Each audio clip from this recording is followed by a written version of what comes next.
Good evening to all the HR professionals who joined us today on a Sunday evening and have taken out time to attend this Learning Weekend webinar series. I'm Kashish, your host for today. And today we have Karen Ziegler, who will be talking about leading by design.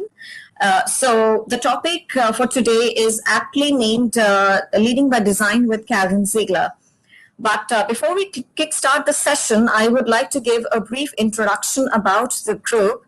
So allow me a moment so that I just share the screen. And just one second.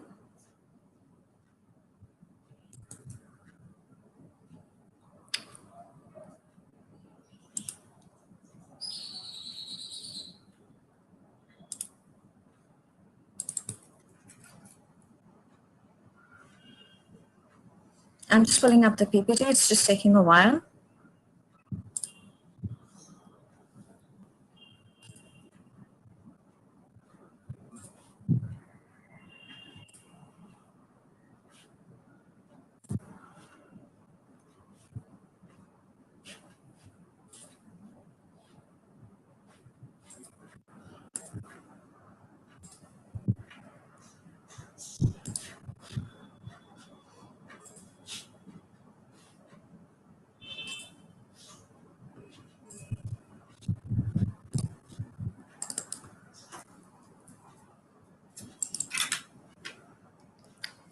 So, so a very warm welcome once again to all the attendees who are attending today's session.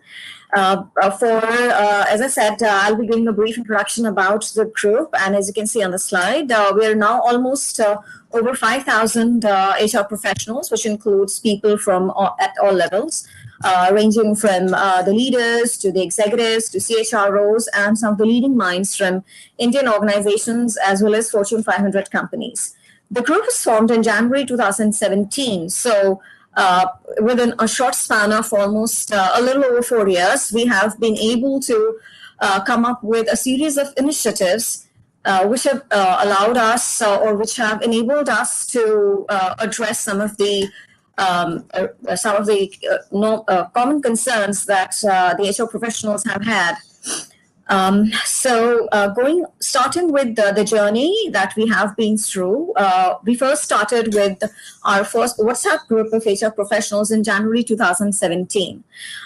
This particular group is always a powerhouse of discussions wherein a lot of day-to-day issues or some of the common best practices, latest updates are being shared. Thereafter, we came up with Chai Buddy series, which is our very own version of an HR conclave. We started it in 2017. Although, as you all might be aware, that the COVID-19 has taken away the personal connect that was very special of the Chai Buddy series. But I hope with the vaccines coming in this year, we'll certainly be able to catch up once again in person and have another series of wonderful discussions and networking. We started the Bangalore chapter and Pune chapter in the dates that are mentioned. You can see on the screen. We've also started with Hyderabad chapter, which is yet to be mentioned here.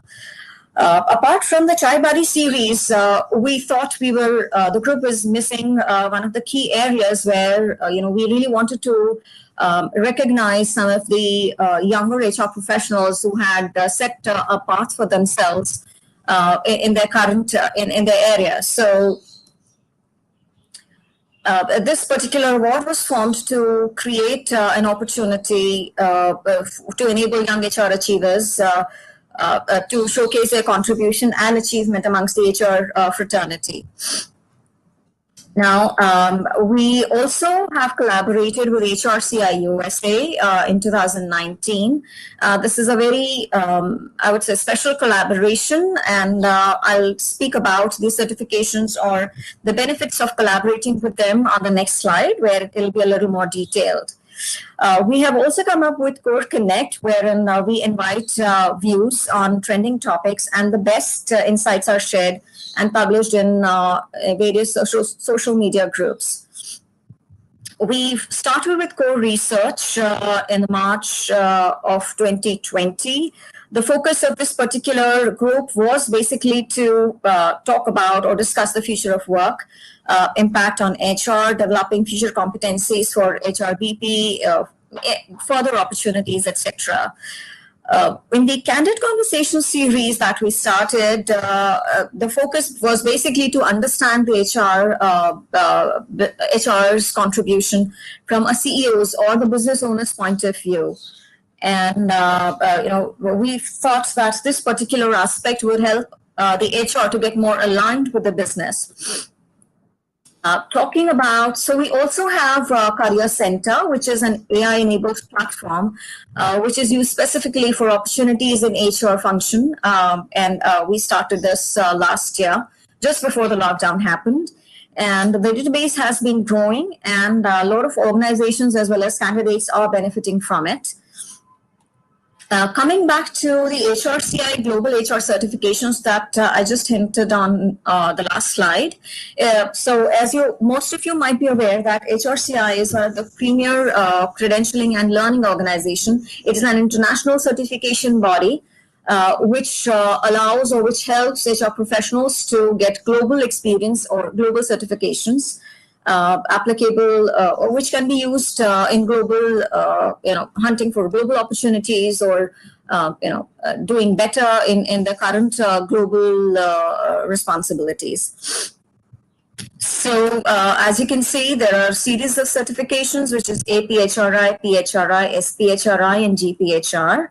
I would encourage people who are interested to go on to Hrci and look out for further options or the way that they can enhance their skills. Now for the Learning Weekend Series 39, the topic as, the PPT is... So the topic is Leading by Design with Karen Ziegler. And just a little bit of introduction about Karen Ziegler. So no matter how much we elaborate on her, about her experience, it'll be less in words. So I'll keep it short and simple for now. Karen has been a performance consultant, an innovator, and a design thinking consultant.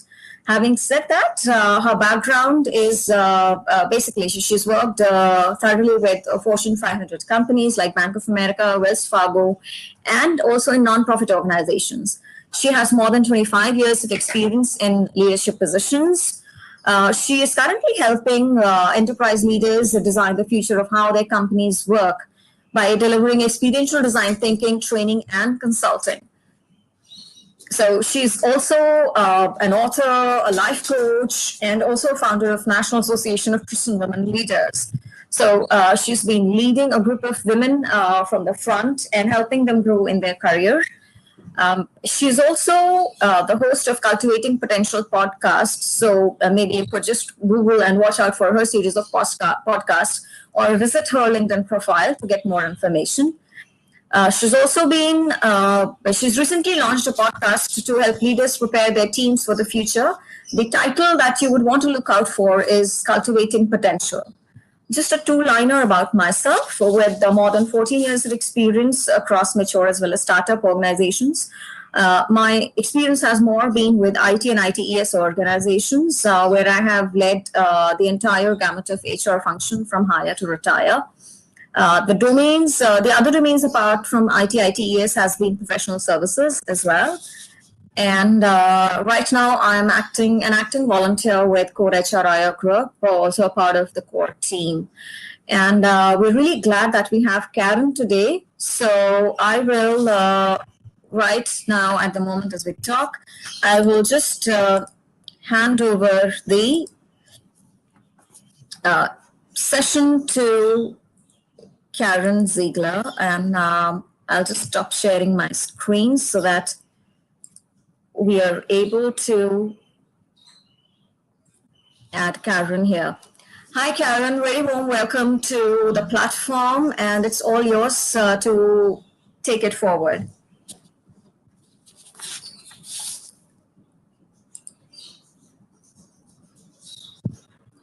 Working with the difficulties of technology this morning, it's been a pleasure, and I want to thank you first and foremost. But I'm also very honored to be here and to speak to such a distinguished group of international HR professionals. I want to thank each and every one of you that took the time to complete the survey prior to today. It was very helpful for me in curating a presentation that I hope you will find impactful to your role as HR leaders. Thank you for the many questions that you submitted on the survey. And also, I believe Kashish as well got a lot of questions ahead of time. And so my hope is that the presentation will answer many of those questions, but there will be a couple of different times for Q&A throughout the presentation as well as at the end. So if you don't hear your question during the presentation, be sure to bring that up at the appropriate time. I want to start with reading this slide to you that's on your screen. And what is leading by design? Because it's not necessarily a term that you probably would have heard of before you met me. You may have heard of the term design-led, but I call leading by design. It's the utilization of design thinking skills to create innovative solutions for the ever-increasing complex problems their teams and their interfaces or their enterprises face. In a nutshell, it is a process for innovative leadership. Leading by design impacts the organization at every level, from change management and organizational effectiveness, right down to the very frontline managers seeking to improve sales performance, service performance, the metrics that an accounting department might want to improve. You know, in order to understand leading by design, it's important to have a basic understanding of design thinking. And from the surveys, I could tell that about 60 to 70% of you are fairly new to design thinking or utilizing design thinking at all in your practice. So I always like to start with what I call the golden circle of design thinking. And if you've heard of Simon Sinek's golden circle of an organization, it's very similar. There is a what, a how, and a why behind design thinking, and that's what the golden circle represents. And so the what of design thinking, what are the elements of design thinking? Key variables, if you will, are, and I will pause because I'm not sure, Kashish, did you have a chance to share the handout with everyone?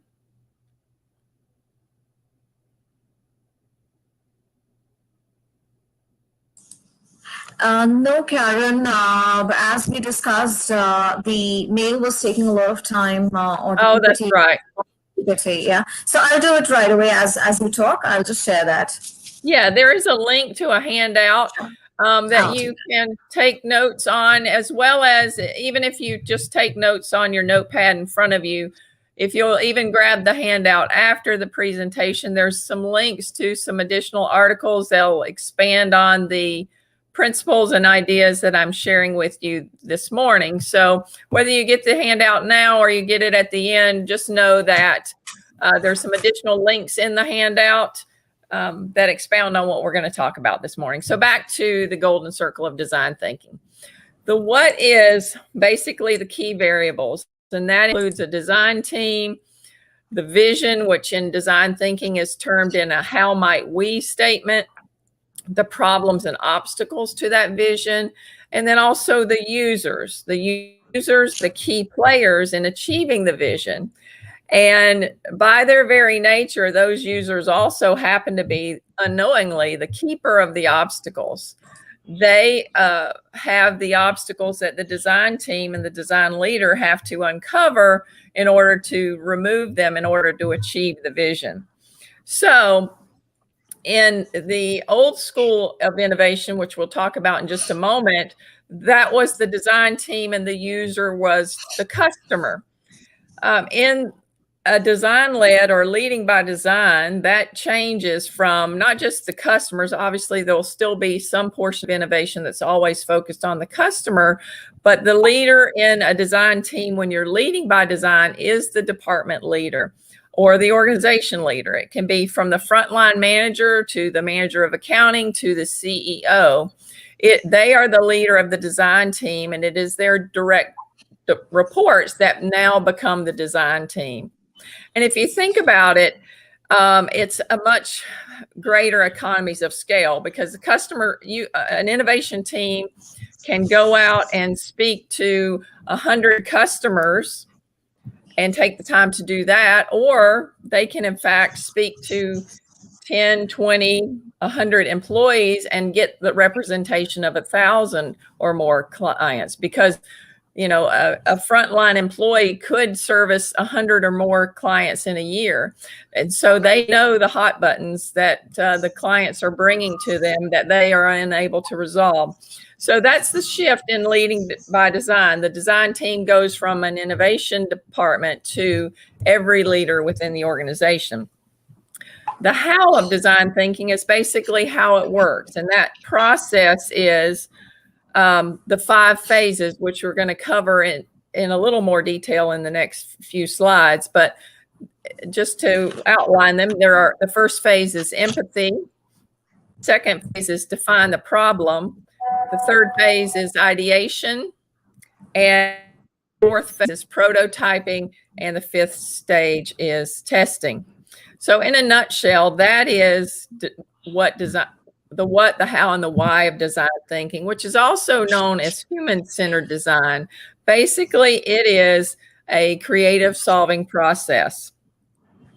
Now, the why of design thinking is about developing innovative solutions that improve both the enterprise, the user, and their experience together. So think of it in the old school idea of innovation, where you have the enterprise and you have the customers, and it has to benefit both the enterprise and the customer and their experience together. If it just benefits the enterprise, then obviously the customers are not going to be loyal. They're not going to keep coming back. They're not going to tell their friends. You won't have a sense of community between the two. If it just benefits the customer, then obviously the profits and the other benefits to the enterprise are not sufficient. So it's not going to be an innovation that we continue to pursue. So it really does include a win-win for both the enterprise and the customer and their experience together. And that's how we have, communities that you see in some of the major design-led companies like Apple and so forth. When it comes to the user as the employee, it's the same thing. And we'll talk about how we've evolved over time. But at some point, it used to be the enterprise delivered a job with a paycheck, the employee delivered the work, and that was all it took. That was the win-win. However, we know that especially as we enter the experience age, that does not really make for a good experience between the two. So leading by design brings the needs of the organization and the needs of the employee together, and creates an experience that is beneficial to both of them. So I may have gotten ahead of myself here a minute, but let's talk about how it used to be innovation as an island and how it still is in many organizations, and where it's headed, and where the design-led companies right now are already getting there, and that is innovation as an ecosystem. When we had innovation as an island, basically you had an innovation team, and they were responsible for going out and discovering what the new innovation was that your company was to offer. They would interview the clients and go through the design thinking process, and then they would pitch their ideas to the C-suite. And that may or may not be convincing enough, but basically they were the keepers of the design thinking process, and the users were the clients. And they were kind of a middle person between the organization and the customer, trying to develop the right innovation. That has changed and is changing right now to innovation as an ecosystem. And that is where every leader in an organization is a design leader.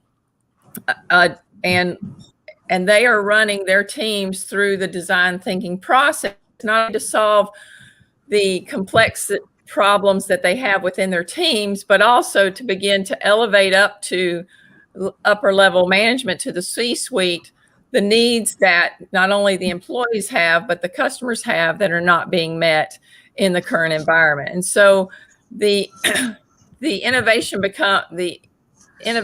is no longer an island. It becomes an ecosystem where it's breathed in up the organization and back down the organization, and the change is flowing bottom to top and top to bottom, almost as if it's breathing versus being something isolated and on its own.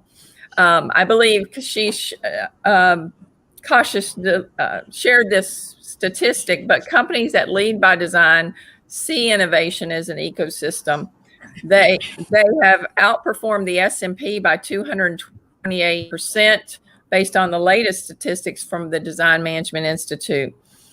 Organization success, when it's an ecosystem, is not just the big picture, but it is also how all the small pictures come together and work to create the big picture.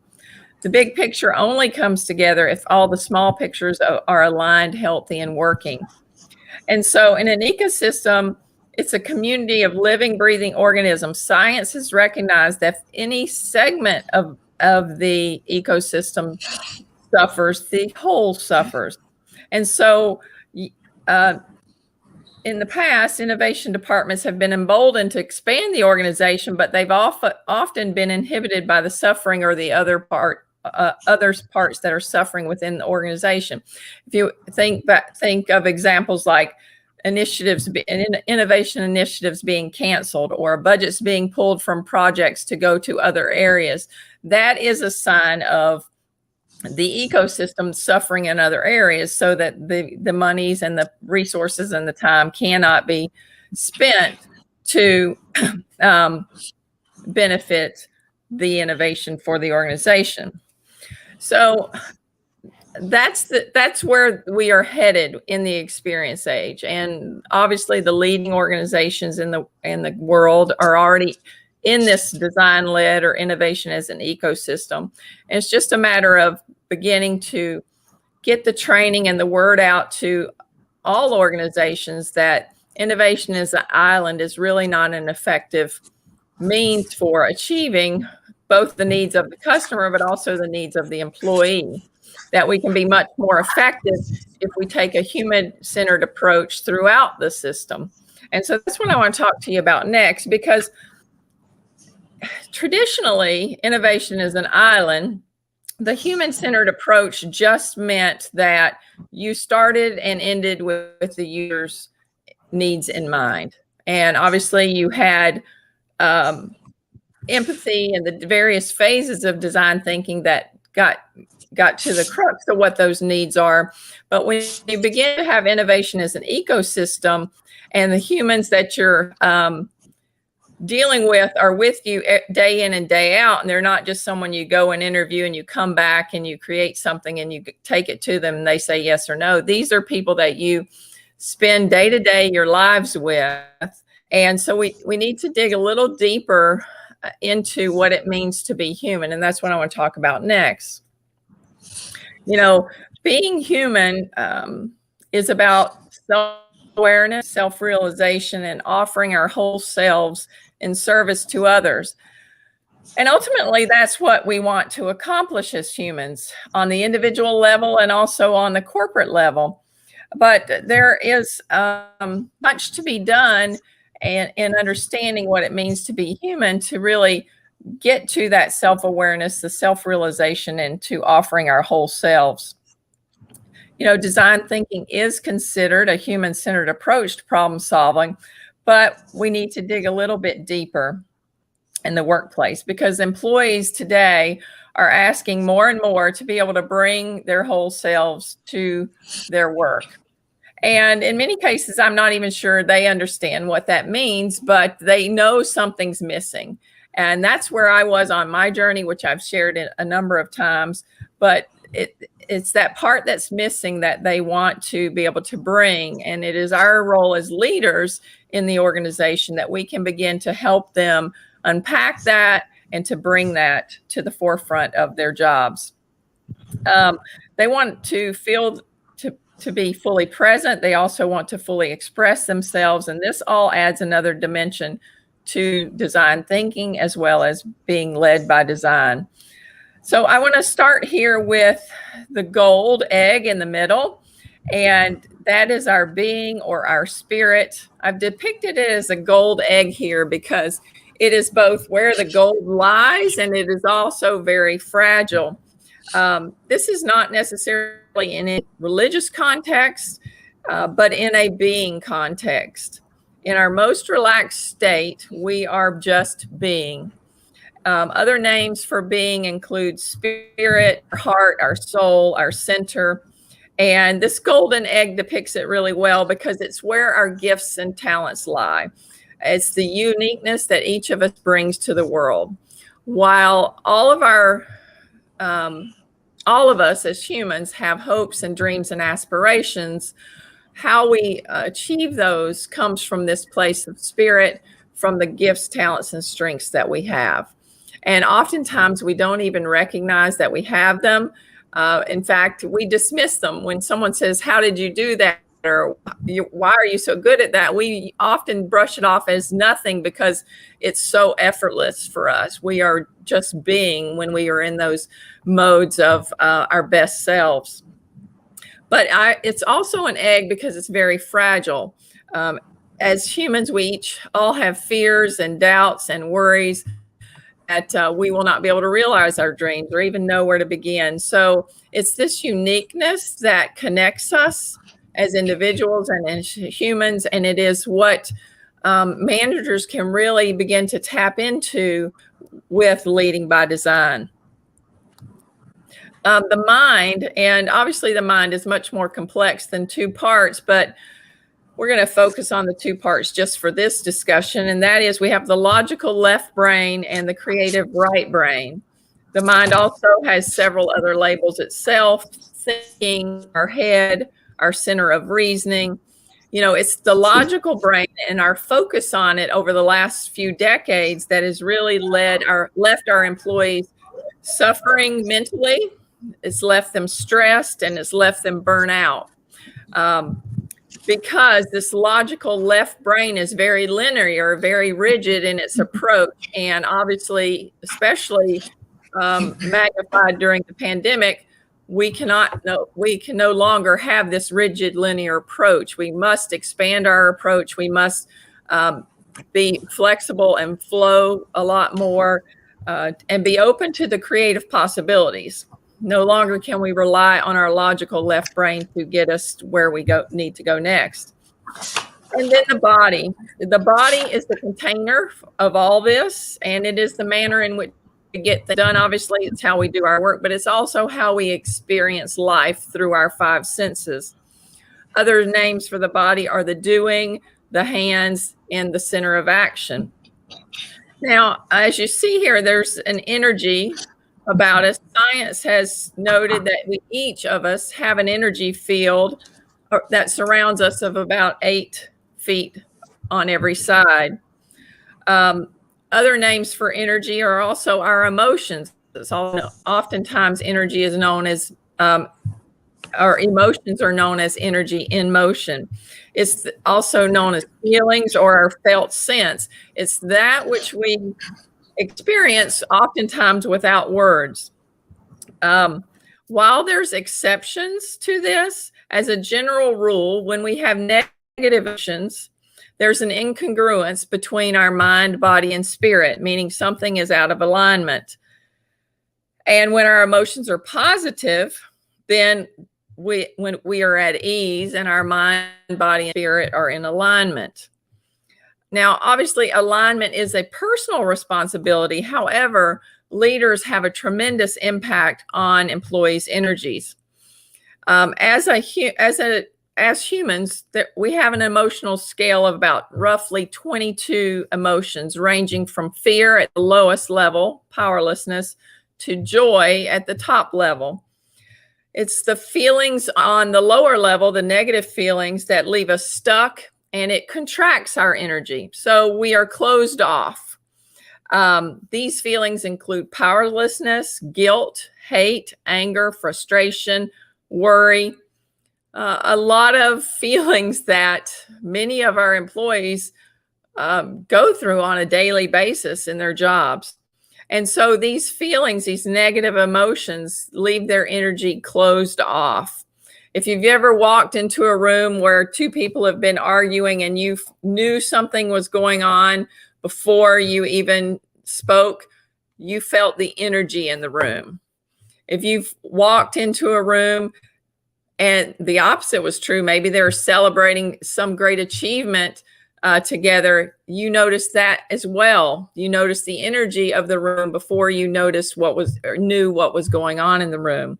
And so the feelings at the top of the scale include optimism, enthusiasm, passion, empowerment, joy, and freedom. And those are feelings that every human wants to experience more of.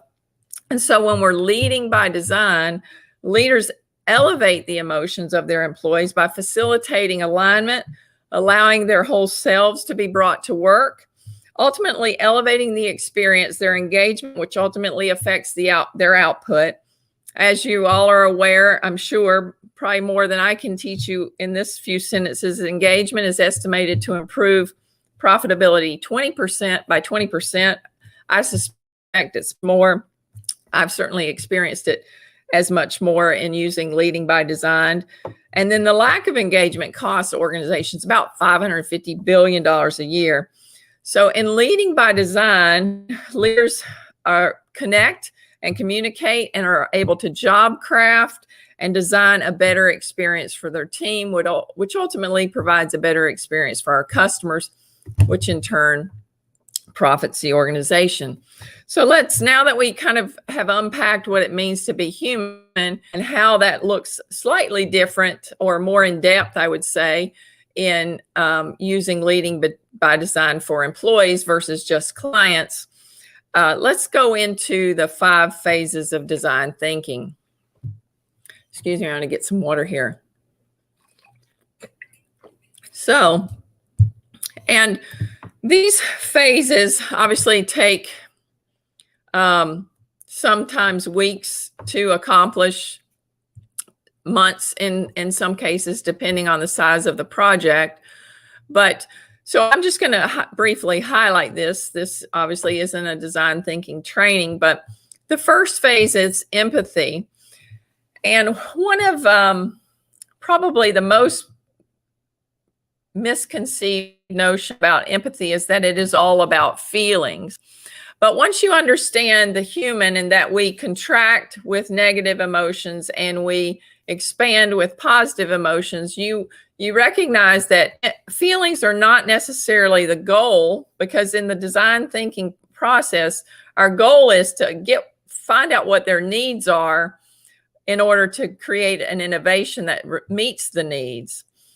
However, feelings are the gateway. You cannot get to the needs of an individual, whether that be your employees or your customers, without getting past the gateway or opening the gate, if you will, of the feelings or emotions. So once you've listened intently with the feelings and allowed them and accepted them, not judged them, then you can begin to get what's behind those feelings, and that is the needs of your user, in this leading by design, your employees. And so it's in covering those needs that we can then begin to define a problem. Now, one thing it's important to note is key distinction in design thinking over traditional methods is we do not define the problem in the beginning. We define the problem in the second phase. In fact, in the beginning, we start with a vision. And traditionally, leaders were the keepers of the vision. They were keepers of the problems, and they were the keeper of the solutions. They delivered all of them in one load to via change management initiatives and other things. Design thinking takes a different approach. It has the vision, but it gets in touch with the users as to how that vision can take place. And it's those users that have the needs and the problems that have to be removed in order to achieve that vision. So define the problem is what it says it is. It is defining what the problem is that's blocking us from that vision, but it is not our idea as leaders. It is a synthesis of the information that and the research we've done with the users. So, you know, when you say, for instance, you have a team of, say, 5 6 people, and your vision is to improve performance among the team and to be the leading sales team in the organization.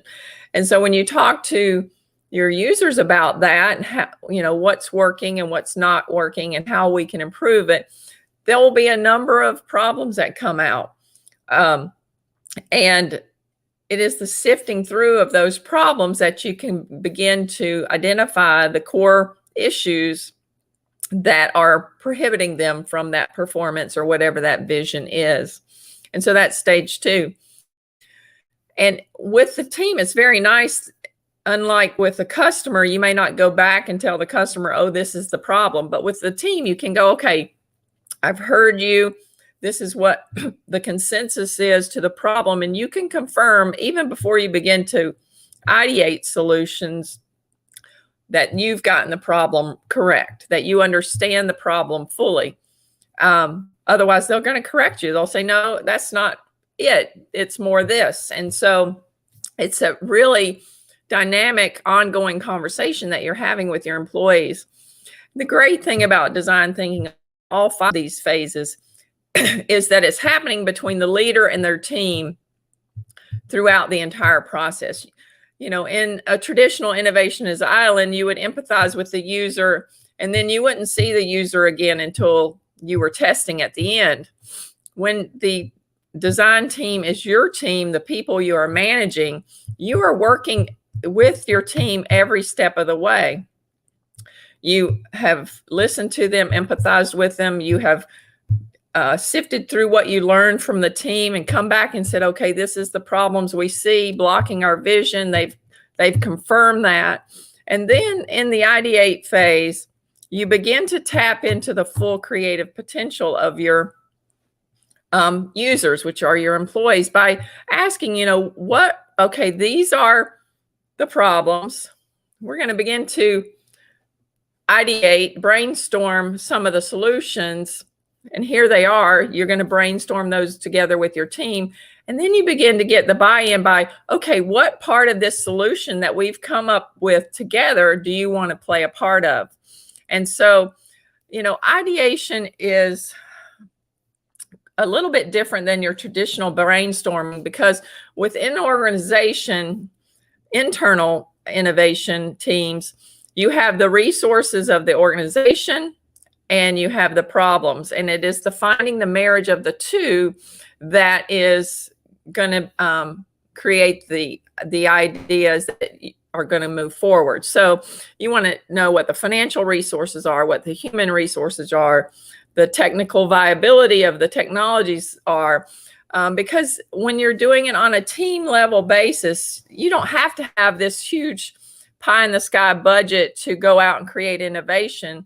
It starts with just using what resources we have and all the constraints those entail with the problems that have been identified and the resources and creative potential of the employees. That's what ideation is about in leading by design. And so from there, we can move on to prototyping, and that is just testing out whether it's a process or a system or a new training, whatever the case may be, an adjustment to how things were done in order to create a better experience for the employees as well as the customers ultimately. And in that prototyping and testing, we can go back to the drawing board of ideation and so forth to make sure we're moving in the direction that we need to be moving in. So just to kind of give you some how might we statements on an individual level, with the design leader as the manager of, say, a frontline department. A sales manager statement might be, how might we improve performance? An HR manager's statement might be, how might we reduce employee turnover? A marketing manager might be, how might we effectively collaborate with our sales force on our marketing initiatives? So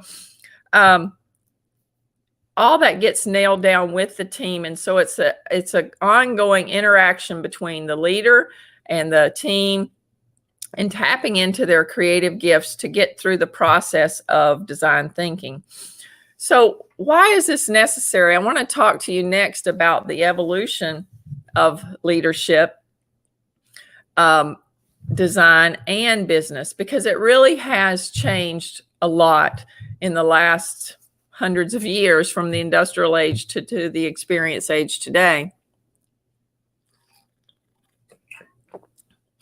So in the industrial age, this is obviously when we first began to leave our homes and our farms and go into the factories. And businesses very much was a factory environment where you had an assembly line and you were making a widget, whether it be a car or an implement for battles. The industrial age is tied to the first wars. And so whatever was being made, people would go into the factories as employees and they would do their jobs. So businesses was very much a factory assembly line type of setup. Leadership in the industrial age was very much command and control. You had a goal, make your widget. You had a process. These are the steps to make a widget. And so the manager's job was to command and control the employees to get the widget made. The employee role and their experience in that was they just needed to be able-bodied. They needed to show up, butts in the chair, doing the work of making widgets. This is when design was most tied to the innovation as an island, because it was the engineers and the product designers that could take that product and go out in the field and talk to their customers and talk about how they could innovate the product to make it better. And then they would come back and they would adjust the assembly line. But for the most part, the employee's job was irrelevant to the innovation process. They just needed to show up and do whatever their piece of that assembly line was. And so that's where you got the exchange of, I pay you a check, you do the work. And that was just the mutual exchange at the time. And beginning in the Great Depression, at least here in the States, this was an amicable agreement. Individuals were struggling to survive in those times. And so a paycheck was a wonderful benefit. And but over time, employees became disgruntled. It wasn't enough. That no longer did they just want to sit there with their butts in the chair and do the work. Paycheck was not as meaningful as it once was. And there actually was a revolt of the industrial age, and that led us into the information age, where things began to change. Business in the information age transitioned more from product making to services. And it was all about delivering the services and the information needed to give the customers what they needed to make a decision. So the assembly line went away for the most part, and the information age was born.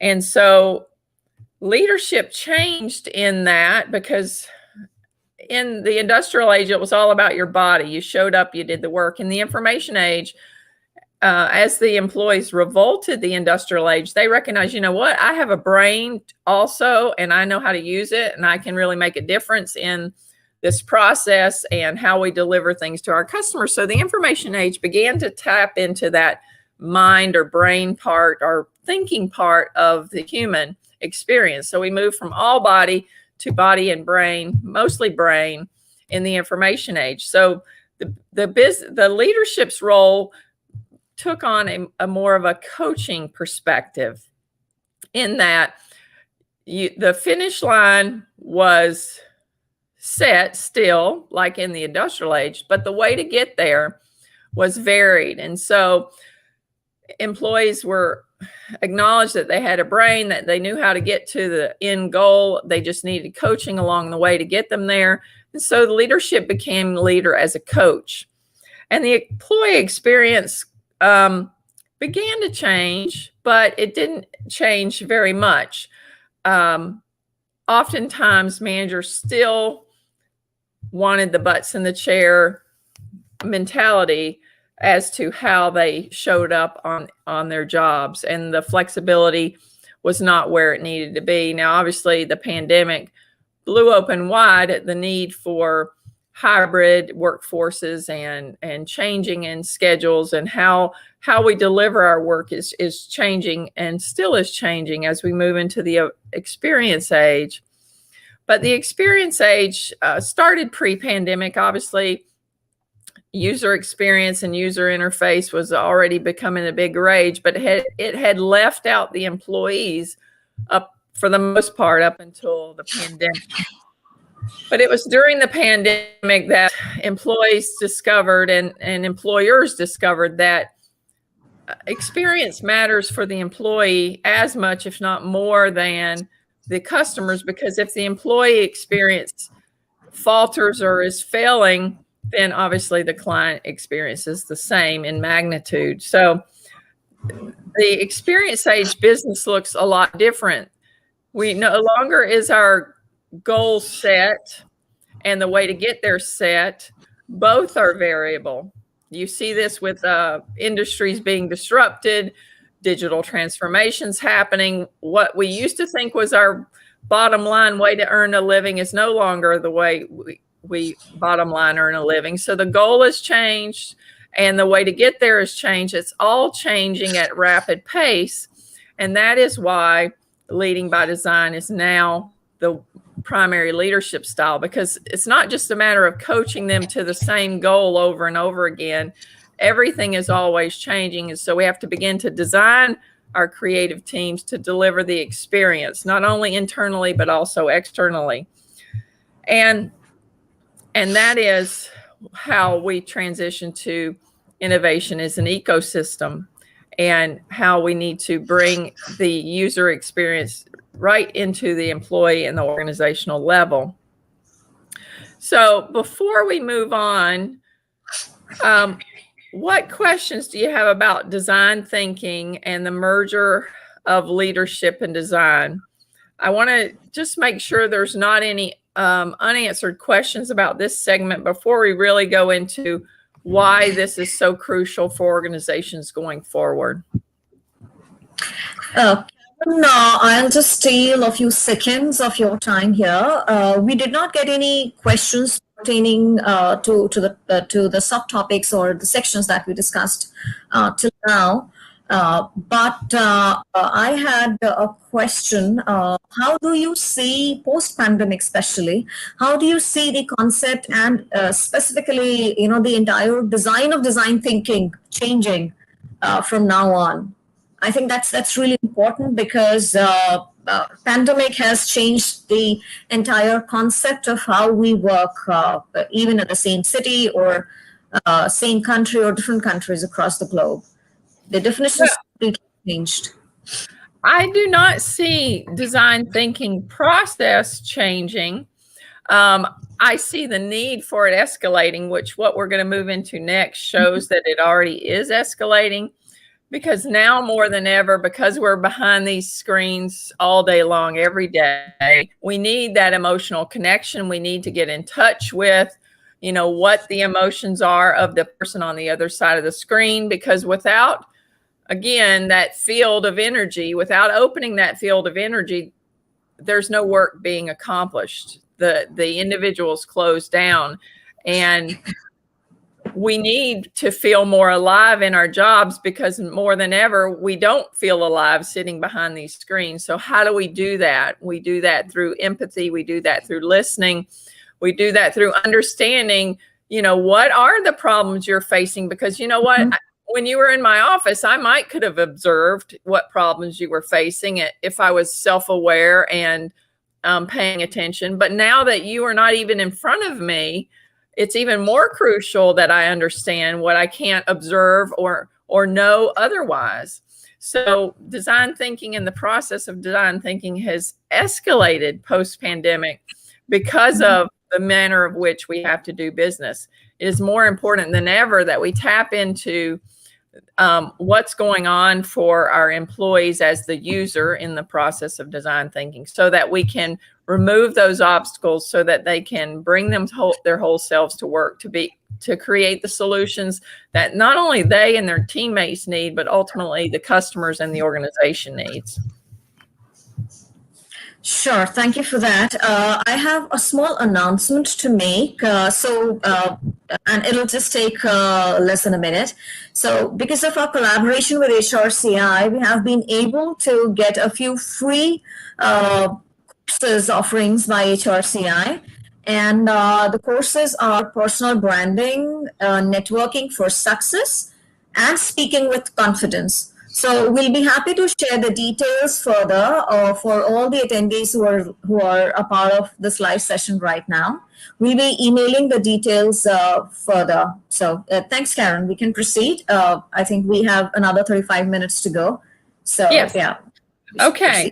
So next, so we've kind of covered the basics, what it means to be human in the context of our users being our employees, the basics of design thinking, and the evolution of where we've come from being focused solely on our body, leader as manager, meaning command and control, to information age being focused on our brain, leader position is leader as coach, where the goal is still set, but the way to get there is varied, to now the experience age, to how do we manage a team of creatives to not only get them to achieve the company's goals, but to develop the means to create a vision when perhaps maybe the vision isn't even out there for us to look at. Before we could always look at our competition and say, oh, we need to do that, or we need to be ahead of them in this, where now your competition may be someone in a totally different industry, or where your organization can head may not even be in the industry lane that you've historically been in. So the information age really is about how do we lead by design? How do we become design led? And so it's very crucial that leaders do this. And the evidence is growing for design thinking. And I just share these two charts, which you can find. First one is found on Gartner's website, and the second one is Design Management Institute. And I'll quickly highlight Design Management Institute. When you look at design-centric organizations, those that lead by design, Apple, Coca-Cola, Ford, Herman Miller, the list there on the right in the red box, those companies in the S&P outperform the rest of the index by 228% as of the latest numbers. And so this is one of the primary reasons why design thinking is getting so much attention, which then follows through onto the numbers on the left-hand side, showing that on the prior 2 years, on the prior 3 years before the pandemic, I haven't seen Gartner's latest research if this has been updated. Design thinking was growing at a rate of 174%.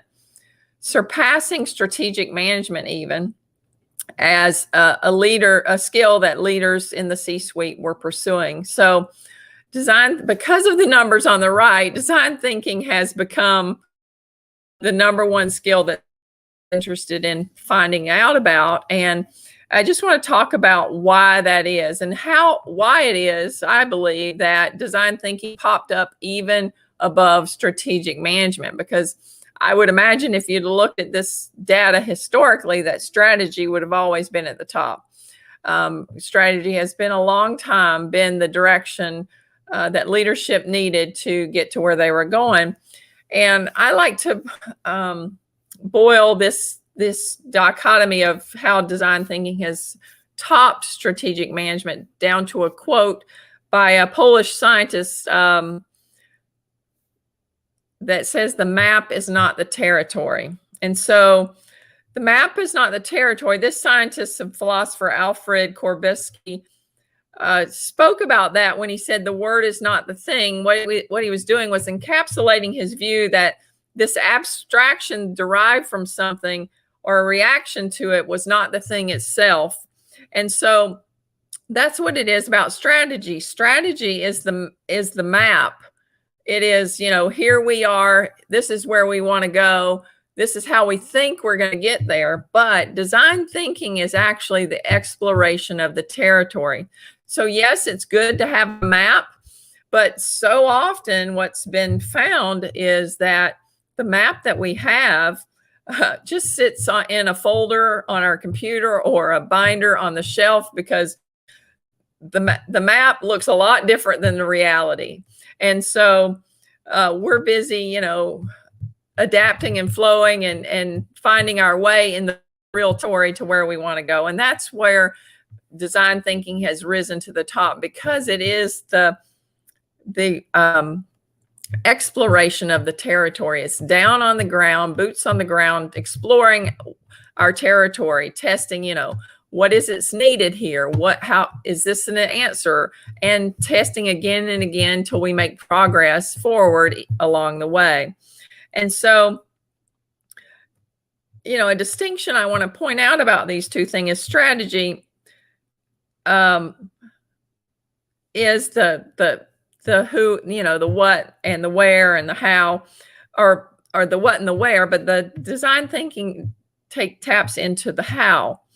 But everything else on this list, the obstacles, everything else on this list of Gartner's, adaptability, complaint management, data governance, customer satisfaction, sales skills, customer relations, sales leadership, demand planning, these are all problems to be solved. And so, adaptability is a huge problem right now. It's a problem to be solved. When we get complaints, obviously they're problems to be solved. Everything below strategic management is a problem to be solved. And so that is why design thinking is at the top. Design thinking is a creative problem-solving strategy.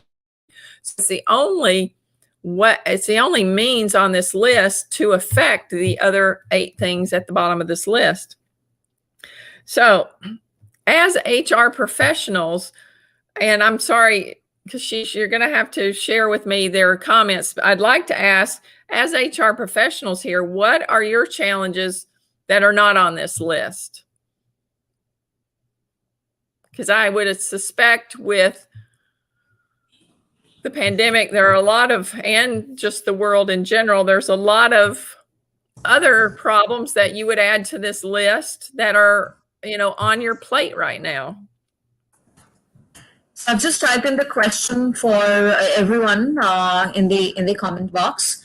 The question is, as HR professionals, the attendees who are attending here, what are the challenges which are not there on this list? Anything that you have experienced and it's not here? Please let us know through the comments.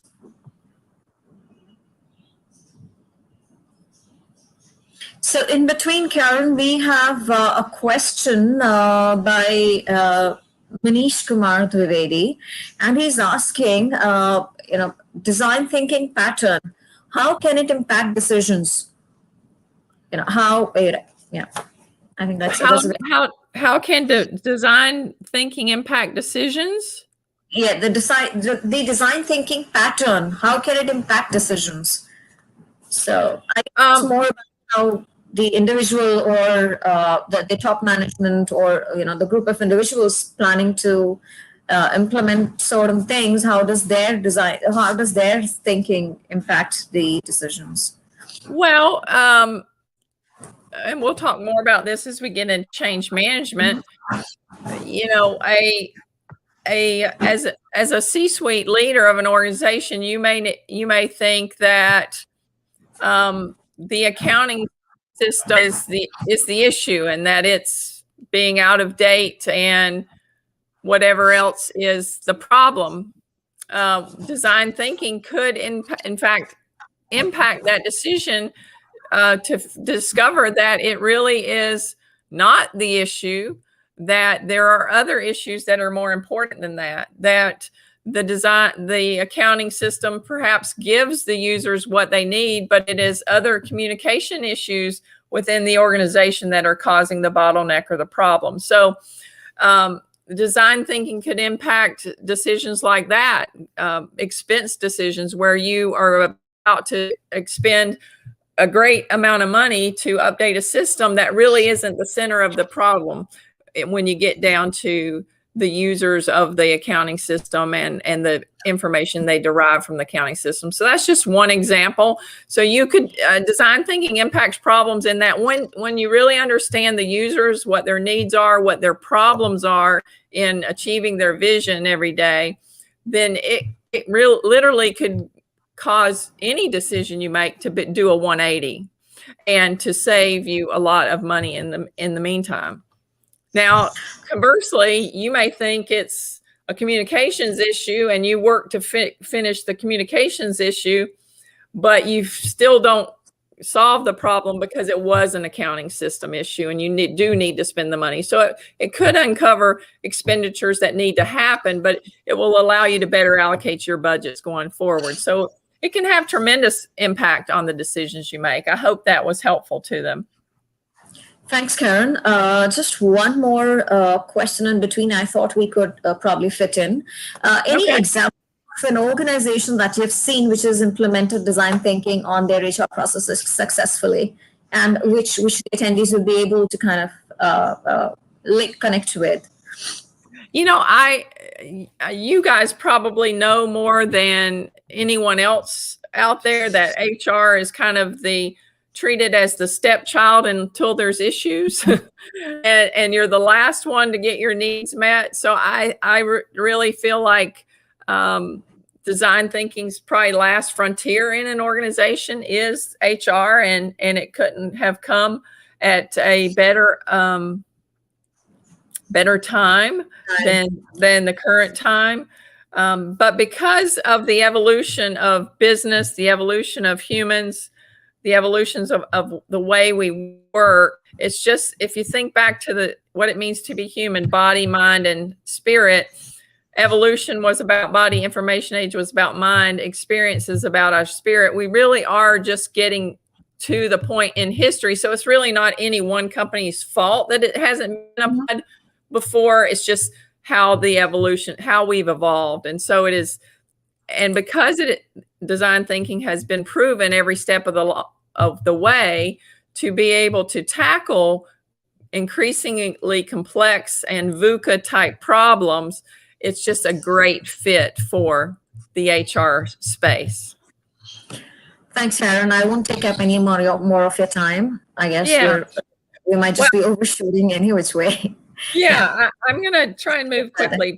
Sure. And I can cut it down as we're talking about some change management things, but some other problems that you may have been able to list had you dropped them in the chat were, diversity and inclusion and equity, psychological safety, hybrid workforce. I mean, the list is rather long. In fact, I wonder if everyone would raise their hands that the problems seem to be mounting that HR professionals are facing. Only I'm visible right now, but I'm sure the entire lot would agree. So yeah. Yeah, I mean, even though we don't have files on our desk anymore so much, this is what our day feels like when it comes to HR. The problems just continue to mount and that is not only an issue for you guys, you have needs, but it is also a reflection of how the needs of the users, being the employees, have been unmet to this point. And I don't think that there's any blame on the HR professionals. Again, like I said, this has been the evolution of where humanity is coming, and that now we can no longer ignore the needs of our fellow human beings. And because their needs have come to the forefront and they're screaming in so many ways, now HR gets the attention that it deserves. And so this is where the overload happens for HR. You have all these issues: diversity, hybrid, psychological safety, data governance, the complaints, all those things that were on that Gartner list. You have hundreds of those, maybe, right? These books represent the hundreds of issues you have to tackle on a daily basis. But you would be a superhuman if you could tackle all of those. But even if you could, let's assume you could for a minute, tackle that 100 list of problems that you're facing, then you're going to find that you can find books, you can find articles, you can find world-renowned training, you can find all these things, and you can read all of it, assuming you're superhuman, and you could pick the best one, and you could deliver it to your leaders and your employees, and you could still fail. And the reason that you would fail is because you didn't ask the users what they needed. You didn't go into the phases of design thinking to empathize with them, to discover what their real needs are, and then to creatively with them design a solution that's going to meet them. Say, for instance, the hybrid workforce. Say you found a trainer and she's going to come in and train the 10 points on training a hybrid workforce. Well, because you ignored the users, they may have told you up front that only 2 of those 10 mattered. So you wasted time and money on that trainer and on that time away from their jobs to learn those things. When, in fact, if you had taken the time to talk to the users, said what are your needs and how do we deliver this to the organization, you may have found that you have an employee or a group of employees that are passionate about that topic, that they want to learn to train and develop training. And so you may be able to tap into that creative potential and that passion that they have for something that you didn't know that they had because you hadn't empathized with them in the past. So that's the beauty of design thinking, that these mounting problems that you're facing are become shared, because no longer are they just your responsibility. It's not a burden that the HR leader has to solely carry on their own to figure out what training, which book, what to bring in, because it becomes a collaborative effort with the users, the employees. Okay, this is our issue. We want to provide the best culture, the best employee experience, the most engagement. What's working, what's not working, where do we need to fill the gaps? And then the really beautiful part of design thinking is, what role do you want to play in that? And that's where you tap into their passions and you empower them, and you give them freedom to do work that's really meaningful to them, because it's part that they care about, that they're volunteering for, not something that's being thrust upon them. But it's not just this. This obviously is huge for you guys. Because it's a lot. I mean, you are probably, I'm sure you're feeling it, burdened more than anybody in the organization short of the CEO. Obviously, the CEO carries the weight of it all, but you are definitely a pivotal point in the success of your organization at this point in history because of this evolution that we've had. And so, but it's more than that. It is also, it's 2 sides. This side is your part of the issue. The other side is, it's about employee future preparedness, which if we'd have gotten to put on the list, was likely on your list as well. And this data on the left here is by the World Economic Forum. And this is the top 10 skills that employees need as of 2025. And I have put a check mark by all of those, that when we get our leaders leading by design, those skills are tapped into in our employees. So it's not actually training how to do this. They're actually doing this in real time with real problems, analytical thinking and innovation, active learning and strategies, complex problem solving, critical thinking and analysis, creativity, originality and initiatives, leadership and social influence. All these things are happening when you have a leader that is leading by design, that when their team has become the design team, these issues are happening in real time with real problems. And so these skills are being developed, not by sending them off to some school hoping they get it and hoping that they can come back and put it into practice, but learning through putting it into practice. So that brings us to, how do we do this? When we begin to plant the seeds of design thinking, that is teaching our leaders how to do it as a way of leading their own teams, then we begin growing leaders that bend and not break with the winds of change. And being bendable and not breaking is about being adaptive, which, if you recall on that Gartner slide, was number 3. It's helping leaders to go with the flow in an always changing environment. Design thinking, by its nature, takes us out of that rigid linear thinking to a more curious, learning, and experiential mindset. And it's how the question is, and many of you ask it in the survey and probably to Kashish as well, how do we begin to create this innovation ecosystem that grows these leaders that can bend and not break? And I like to use this as my own personal approach, and certainly it gets depending on the organization I'm working with, but I like to go with a 4-pronged approach, because one of the issues in the past is C-suite not being on board. Now, obviously that's changing because of the Gartner research you just saw. Many C-suites are pursuing these skills, but for those that have never experienced it, or maybe they've had bad experiences when their innovation team went out and did something stupid or led them in the wrong direction that wasn't profitable, they have a negative bias towards it. I like to start with them because it allows them to experience the process and the power that it has to address problems that are unique to the C-suite team.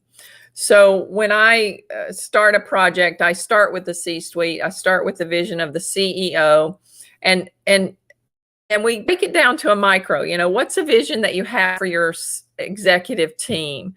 And what are the problems you're dealing with your executive team? And we begin to go through the design thinking process with them as the design leader and their C-suite team as the design team. And so that experiencing of the process of seeing the benefit on being on the side of the user, being empathized with, and seeing that the effect that has on their own team begins to build their buy-in. And so it's important that you start with the top, because if they don't get it, if they don't see the benefits of it, experience the benefits of it, then it doesn't matter, because as we all know, our leaders have tremendous influence on us. And so what they are behind, the organization gets behind. And so from there, it goes to train the trainer. From the C-suite all the way down to the frontline managers, I begin to allow leaders to train their direct reports.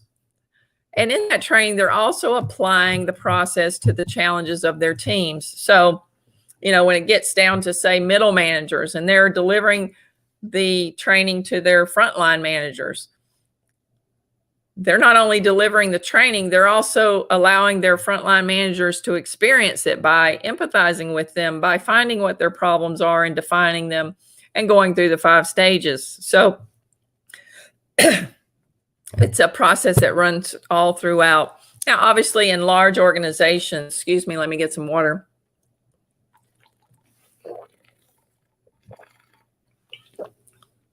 Obviously, in large organizations, that can take some time.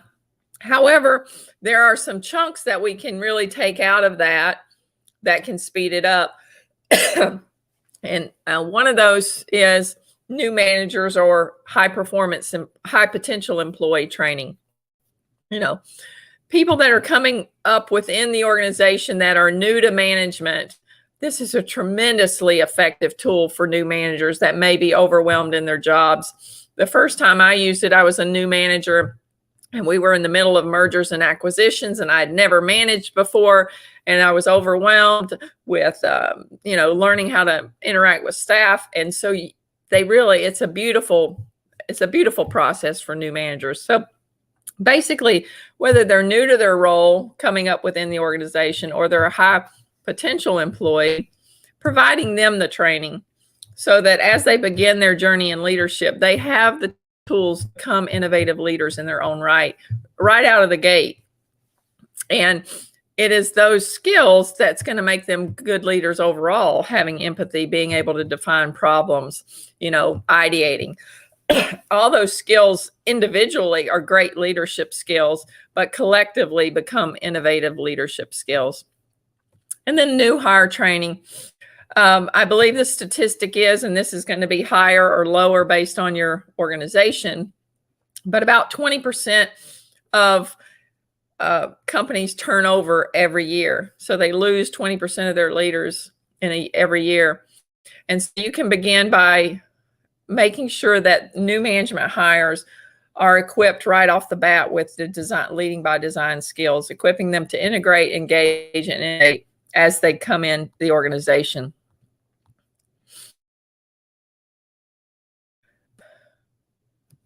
The topic that's on the top of our minds based on your surveys, I want to ask you another question.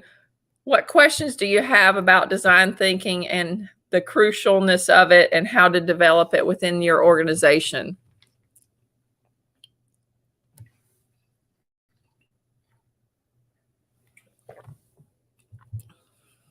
Any questions about implementing or the importance of it?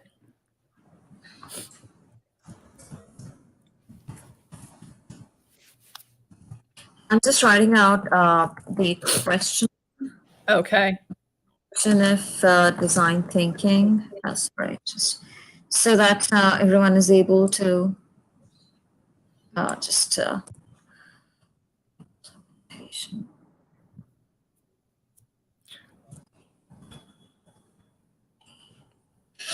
So let me just take a look at the questions that came in. During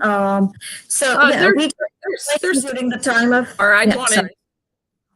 There was one that came in illustration, and it says, "What are the major reasons for failure of implementation of design thinking?" And this was asked by Crucialness. That would be a little tongue twister for you. But, yeah. Well, I can tell you traditional in the innovation is island, the major reason for failure was they did not understand the user or their needs or what was important to them. It's somewhat lessened in leading by design because your user, being your employee, is with you throughout the process. So, if you empathize with them and you think you know what problem, but then you talk to them about the problem and they go, no, that's not it. That's not the most important thing. You've self-corrected. So you're self-correcting all the way along the way with leading by design, where in the traditional innovation, you're not self-correcting. And so you can spend a lot of time and money before you get to testing. And that's why a lot of them fail. And then there's the disconnect. In the traditional sense, there was a disconnect between the C-suite and the innovation team. When you're leading by design, the disconnect is lessened. I'm not saying it's not potentially there, but it's lessened because say, for instance, the frontline managers, they're leading by design, creatively solving the problems that are within their scope, meaning within their budget, within their time and resource constraints. And so what they are unable to do in their scope of work, they can bubble up to the next level and the next level and the next level. And that's where it really is tremendously beneficial to change management, because it's the things that bubble up in turn becomes the things that are most important to change, because the things that are out of control at every level are in the ultimate control of the C-suite. And then they determine, okay, is this the thing that we need to change that's really going to move our company forward? Because it's already made it up through the entire organization, and we know that it's a critical piece to every level of the organization. So, but as with anything, the major detriment to any thing that we set out to achieve is ego. And, you know, when we have egos in the room thinking that they know everything and their solution is the only solution, then obviously there's a greater chance for failure. But design thinking does. I'm sorry? No, I just said I can't agree more with you. That's absolutely. But because design thinking is really the only process that takes the focus off the leader and onto the employee or the user, the ego, I'm not saying it goes away totally, but it is diminished because they are getting out of their shoes and into the shoes of other people, the ones that have the needs that are blocking the vision that they want to see. So by getting into the user's shoes and taking care of the needs of the user and freeing up that energy to move towards the vision, they in fact are benefiting themselves, because as a leader, and I don't want to downplay leaders always have big egos. We all have egos. Ego is part of the human condition. But we fail to recognize oftentimes that in meeting the needs of others, we meet our own needs. And so we as leaders can accomplish our vision by helping the users remove the obstacles that they have by meeting their needs, because it is through them that the vision gets met in the first place.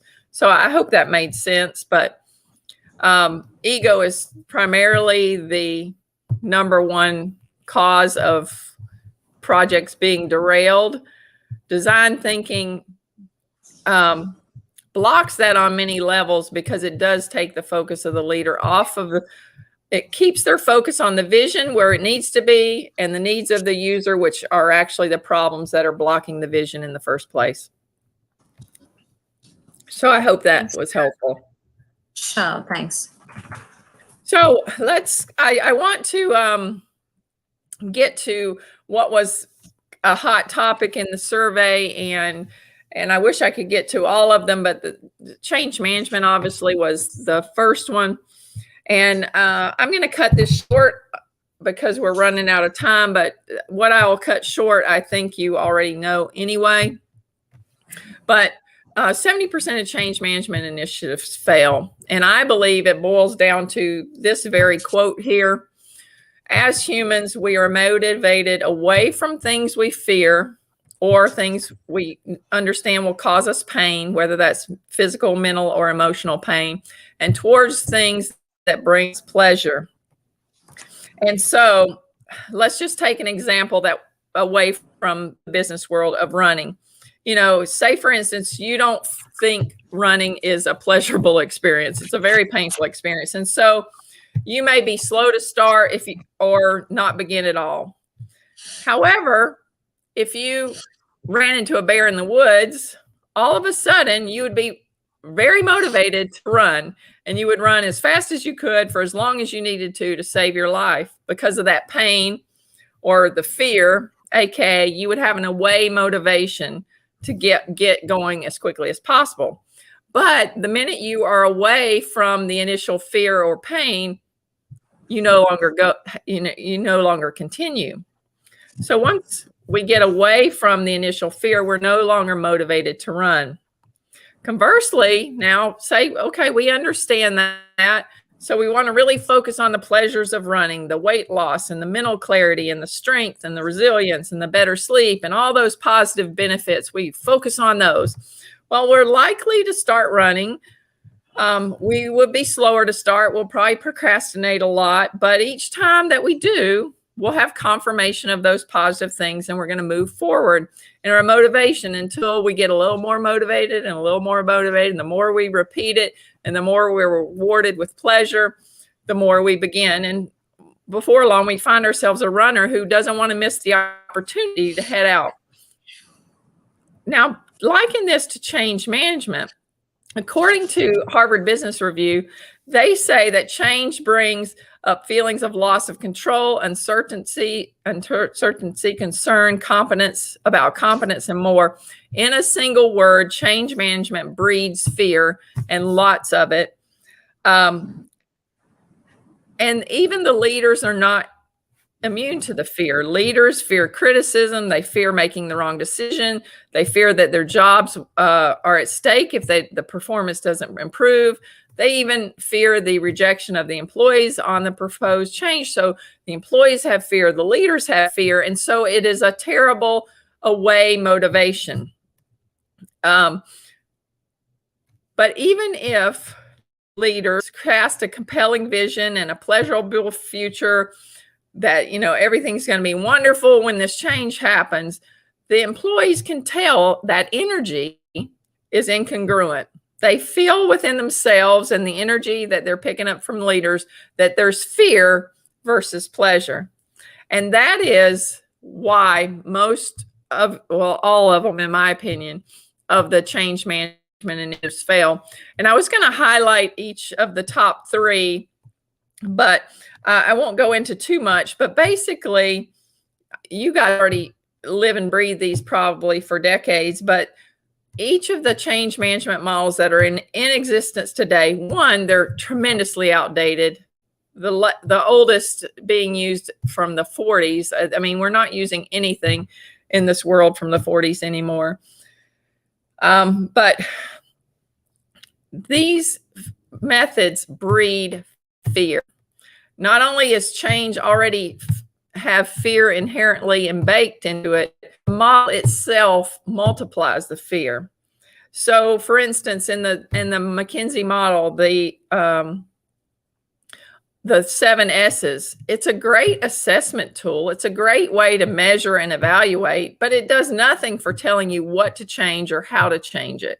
You know, you want to look at shared values, skills, staff, strategy, all those things, but the how steps are not there. You know, you can tell where your organization is out of alignment, and I would say this is a good model to do or to assess on a regular basis. It may point you to what needs to change, but it doesn't tell you how. And that how, or that lack of how, is creates an intentional uncertainty in the market, or in the environment, which creates the fear. Also, this analysis is leadership based. This is where the ego comes in. The same administration responsible for creating each S or evaluating each of these S's provides the doorway for the ego, because the ego runs the show. You know, you're defining what the S's are. You are assessing whether you're on track with the S's, and you're going to determine how you develop the S's that were maybe not up to snuff. So the ego is just huge in this model, which again is another just increasing application for fear. Lewin's model, oh my goodness, don't get me started on this one. This one is fear personified, because unfreeze, change, freeze, which quite frankly, it should have been gone a long time ago because it's from 1940, but as you all know, there's nothing frozen about any change that has been made in the last decade, and certainly probably even in the last year. We are no longer at a point in our evolution that we can freeze anything. We must always be adaptable and flowing with what's coming at us. This whole thing reminds me of concentration camps, where you would break down the individual and then build them back up into the person you want them to be. This is management by fear at its best. It promotes change, and then I'll listen, not listen, and then we'll change. And it doesn't seek to gain employee enthusiasm until the freezing stage, and by that point, you've lost them tremendously. And lastly, the Coulter's model.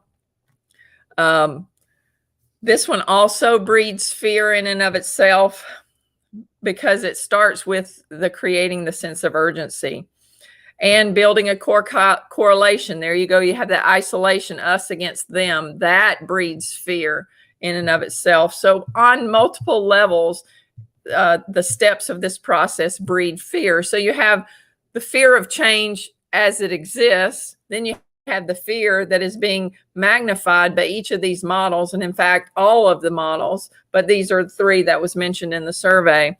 And And automatically, if you go back to that picture of the human and the energy being closed or contracted versus the energy being open and expansive. So at the bottom of the level, bottom levels where it's contracted, you have powerlessness, fear, anger, frustration. So you have all those negative emotions that already existed in the user. Then you added change and it just dug in their resistance. Then you added these models that dug in their resistance more, trying to get them to a level of positive emotion where they're open and expansive, positivity, optimism, joy, freedom, the expansive emotions where they're actually involved and participating in the change is unobtainable.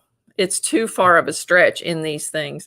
And that's where design thinking comes in, because design thinking, because it starts with the user and it starts with their needs, it starts with getting the negative emotions out of the way, and then it taps into their creativity to solve the problems that they're facing.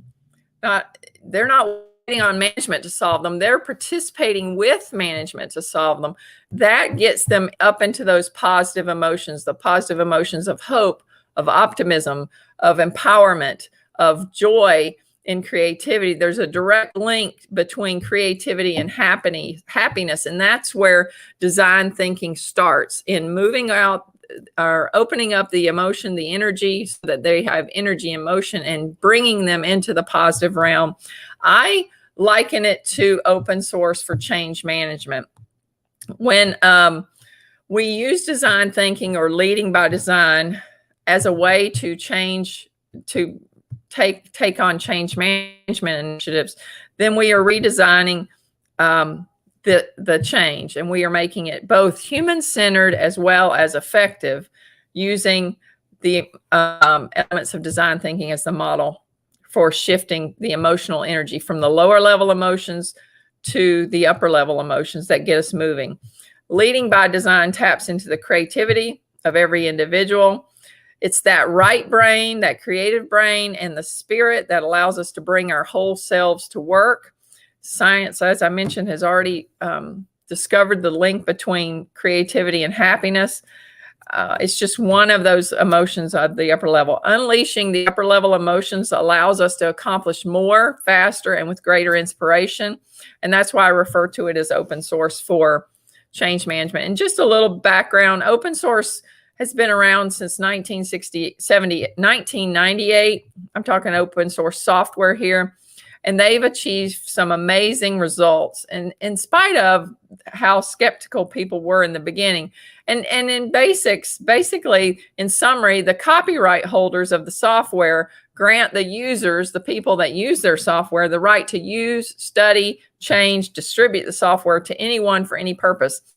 And in a nutshell, it's the development of the software that takes place in that collaborative public environment that makes it exceptional. The software company has the vision, just as your organization has the vision, and the ability to execute, but they were humble enough to recognize that their knowledge and their experience pales in comparison to that of their users. So by granting their users the freedom to make changes that work best for them, they maximize their company's usability, sustainability, and profitability. It's tapping into that collective wisdom and an experience and creativities of our employees through the process of design thinking that allows us to achieve similar results. And I'll just highlight as we wrap up here the last of these: superior performance. Because of design thinking's exclusivity, there are more eyes on what's happening. And that translates into increased accountability, increased reliability, superior performance. Because a company-wide initiative, a company-wide community supports an initiative rather than a select committee, the outputs are embraced and excitement for the project builds that energizes the change. Because we're tapping into those energies of hopefulness for a better future, empowered to impact the outcome, having a voice, the freedom to speak your voice, the freedom to play a role in expressing themselves fully. Employees energy is more open and expansive and moving forward. The power of the crowd. Obviously, the software company discovered that many hands make light work, and tapping into the collective talents of individuals working together delivers more ideas, quicker development, execution, and troubleshooting with the effectiveness of an ecosystem. Hierarchy of bottlenecks and resistance fade into the background as the robust community emerges, because as you begin to tap into the potential, the leader isn't the one that has to bear the brunt of everything, because now you have, X employee that's passionate about X. They want to take that part of the project on, or another employee who's passionate about something, another aspect of the project, and they want to take that part on, so that you're tapping into the power of the crowd, and the leaders get to do what leaders do best, and that is bringing all the pieces together so that they can work. Community, obviously leading by design, creates a flourishing team on the micro level and a community on the macro level. Because the people come together with a common goal, which is to improve the environment and to contribute to the company's success. They get to do that by bringing their whole selves to the job, not just, whatever their task job is. And so they're united around solving problems, removing obstacles, introducing concepts and capabilities that impact the effectiveness. Transparency. I mean, talk about authentic leadership. It really comes into play here.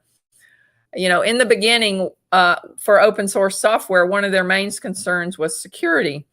But what they discovered was the opposite was true, that because the software was thoroughly reviewed, vetted, patched more diligently by the community than the software could have ever done it themselves, it was more secure. And likewise, it can be the same. Design thinking accomplishes the same transparency with increased trust, accountability, improved manager-employee relationships. The trust grows on two fronts, through openness, but also through a more authentic-based merit system, which is the next point. With open source, the primary motivation was making the best, most useful product. Unlike corporations with proprietary codes, they were focused more on profits, which is not always ideal. Open source proves the fallacy that companies can achieve both profits and the best product. The same is true with design thinking.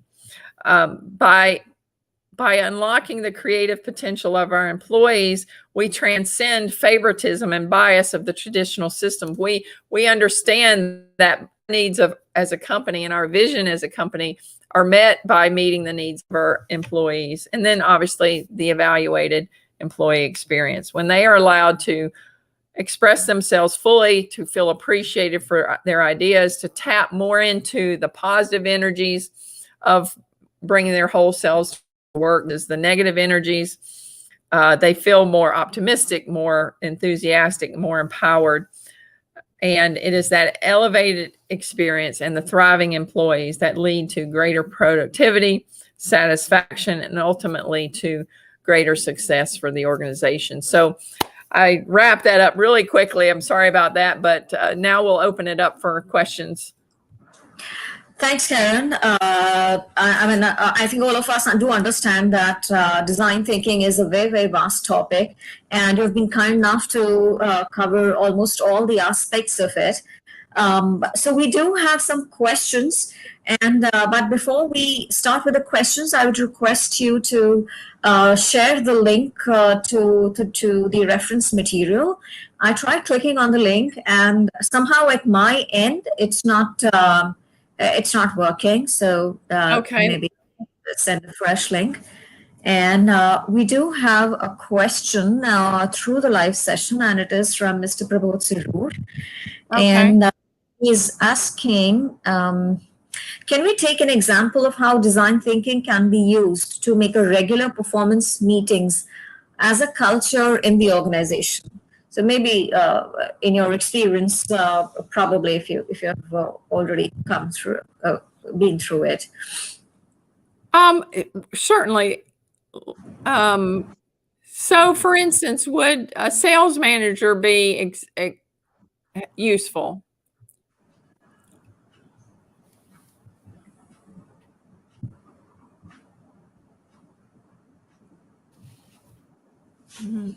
Sorry, that didn't come through.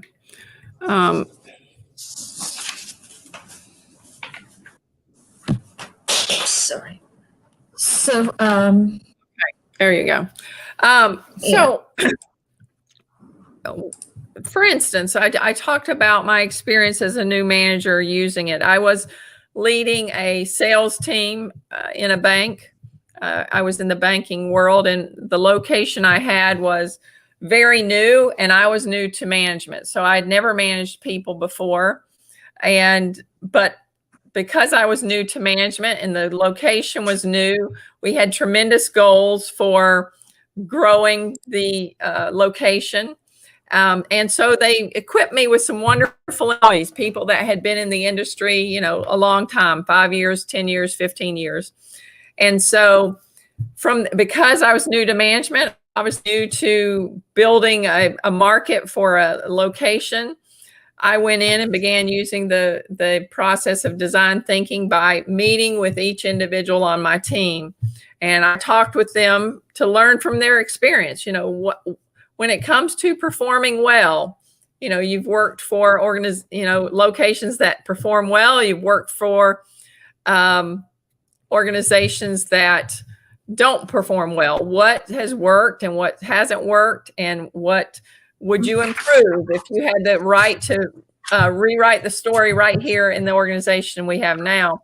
And so what came out of those discussions became our roadmap or our strategy. And so we would take those ideas and we would test them out and see what worked and what didn't work, and then we would revamp them. And so we were constantly going through the design thinking process as a new team in a new location with me as a new manager.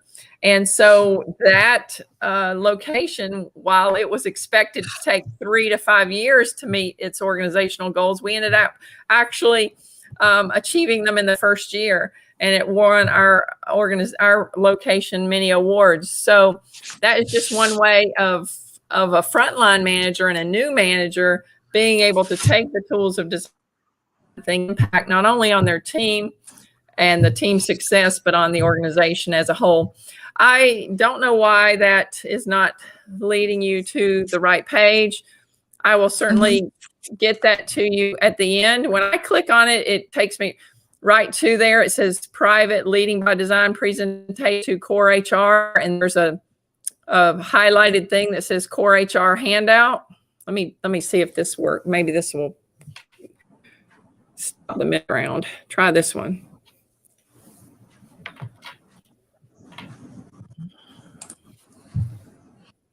Okay.